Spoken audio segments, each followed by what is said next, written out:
revisit Somalia, a country facing some of the harshest effects of the climate crisis. Humanitarian agencies estimate more than 1 million people there have been displaced in just over 120 days. It's been tragedy after tragedy in Somalia. Approximately 90% of the town of Beledweyne has been submerged in the latest floods to hit the central region. Seasonal rains triggered flash floods, forcing River Shabelle to break its bank.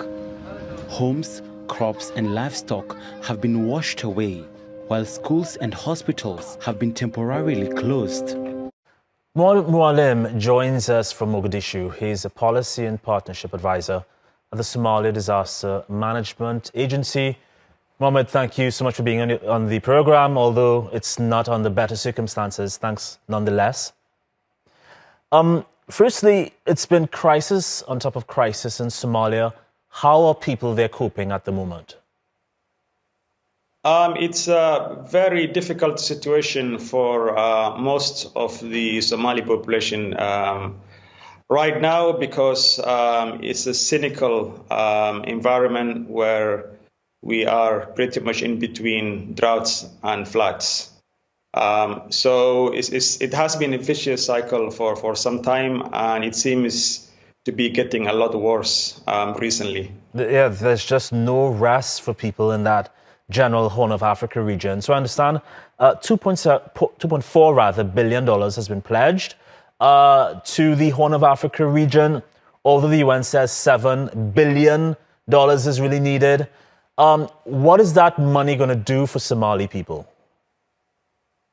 It's a really good question. A lot of money is needed right now. However, the percentage of the money received so far is too little to cover the real needs and the challenges that's going on in Somalia right now.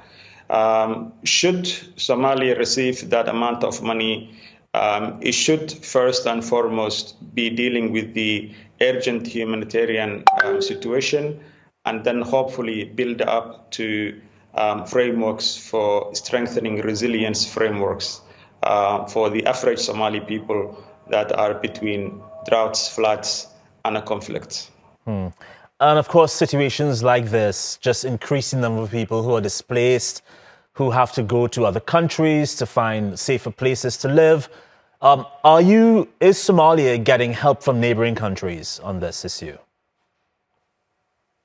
Yeah, the neighboring countries traditionally have been welcoming Somali refugees crossing the border for some time. Kenya, Ethiopia, and Djibouti. Yes, there has been a cross-country relationships and cooperations between the countries. However, the number of displacement inside Somalia is a lot more than those are crossing international boundaries. And simply because the IDPs in Somalia, especially the protracted displacement in Somalia, have caused almost 20% of the entire population to be considered as internally displaced persons. When it comes to climate-related disasters such as these droughts and all the floods, Somalia, I wonder where you think the money's coming in should be focused. I mean, loss and damage is one issue, climate resilience is another. Assuming you can't tackle both at the same time, what would you prioritize? It's a really difficult situation. Obviously, you got to deal with the emergency situations. In Somalia right now, we have flash floods that are almost displacing over 1 million people. Recently, last week, we had a flash floods in Beledweyne that, in the town itself, uprooted about 250,000 people. Today, we have number of reports in the same region, in the town of Bulupurte, flooded.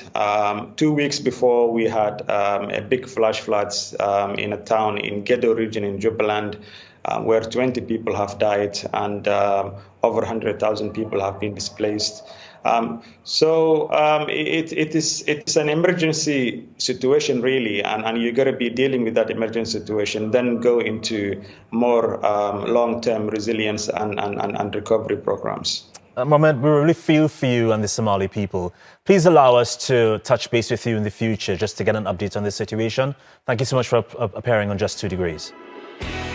Thank you so much. That's how we wrap this episode of Just 2 Degrees.